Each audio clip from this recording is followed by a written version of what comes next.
closer look at what sugar does once it enters the body.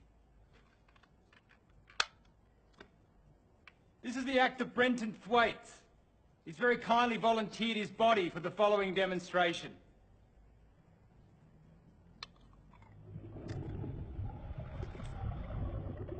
After sugar enters the body, it splits into two parts, fructose and glucose, both of which make their way to the liver.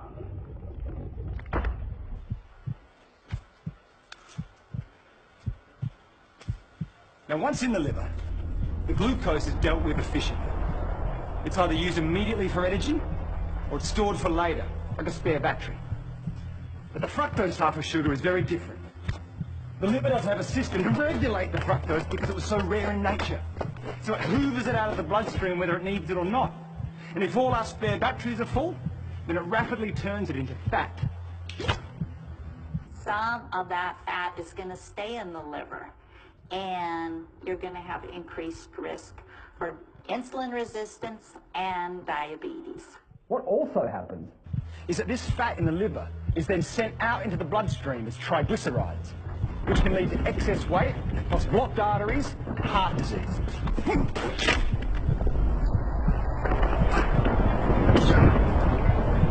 Now, when we're eating lots of sugar and other carbohydrates like bread and pasta, we're producing lots of glucose. A hormone called insulin is released, which is like a key that helps to open our cells' doors so they can absorb all the glucose, remove it from the bloodstream, and burn it for energy. The more glucose in the blood, the more insulin is released. But the key point for us is that while this insulin is in the blood dealing with all the glucose, it tells our fat cells to hold on to the fat. It actually turns off our fat-burning processes. So when we're eating lots of sugar, we're putting fat into our bodies via the fatty liver. Because of all the glucose, we maintain the level of insulin, which tells our fat cells to hold on to the fat. We can't burn off fat when insulin is around dealing with all the sugar.